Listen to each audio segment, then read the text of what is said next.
il y a des enfants, exclusivement, les maisons reviennent aux enfants. S'il n'y a pas d'enfants, on passe à une autre étape, on voit les frères et sœurs des défunts. S'il n'y a pas de frères et sœurs, on prend les pères, mères. Mais aujourd'hui, avec la nouvelle loi, il y a un décès, communauté de biens. Donc le conjoint survivant bénéficie d'abord des deux maisons.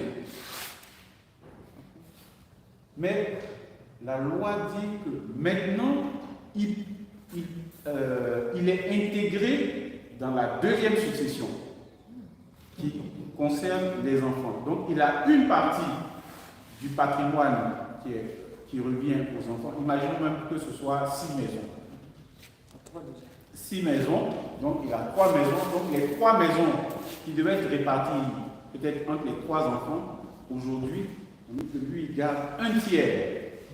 Donc, une maison, et maintenant il va rester 2. Si maintenant il n'y a pas d'enfant, il est seul. Il est seul à 100%. Les parents peuvent intervenir dans une certaine mesure. Mais prioritairement, aujourd'hui, le conjoint survivant peut,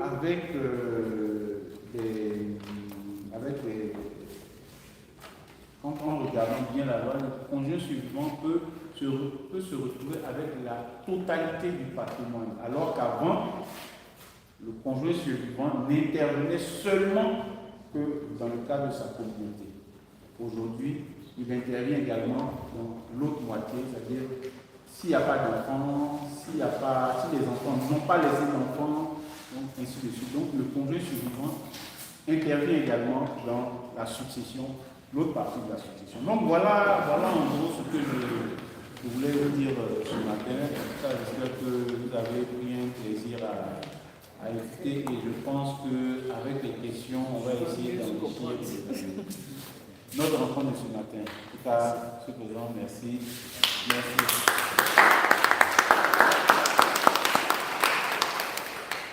Merci, Maître Sarr. Je précise que je suis de la cellule Saint-Valentin. Notre-Dame de Classe. D'accord, je trouve que ça a besoin de détails. Vu qu'à Koumassi, voilà, à MDA, on organise en cellule, donc on fait partie de la cellule Saint-Valentin. Et pour information, il y a la même cellule que le président Boudou. Ah, ok. Voilà, il explique cela. Et mettre ça et musulman. En plus. Donc, doublement la caméra. C'est un mariage mixte. Mais ils sont les couleurs de l'air. C'est merveilleux ça. Alors encore, merci beaucoup. Je pense qu'on a eu quelques informations, voilà, très importantes. Et il était bon, justement, qu'on choisisse ce thème parce que beaucoup de supputations se font ici et là. On n'a pas toujours les bonnes données et on se plaît à dire des choses qui ne sont pas forcément vraies. Je pense qu'aujourd'hui, notre lanterne a été éclairée. Alors, on va aller plus loin à travers les questions pour avoir beaucoup plus de précision. Parce qu'on va partir d'ici avec des bribes d'informations. Il faut qu'on quitte ici avec des informations précises et claires. Sur ce, on va ouvrir les questions.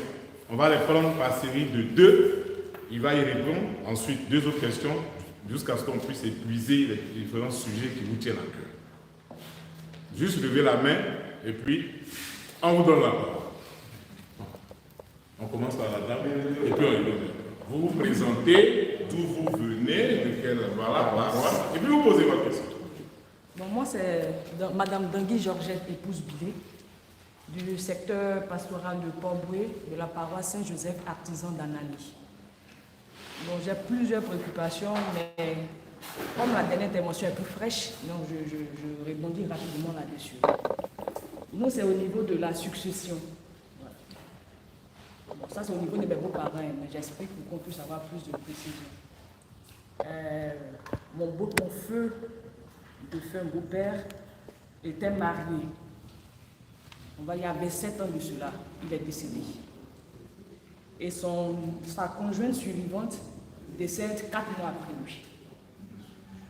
Et les enfants étaient dans une parfaite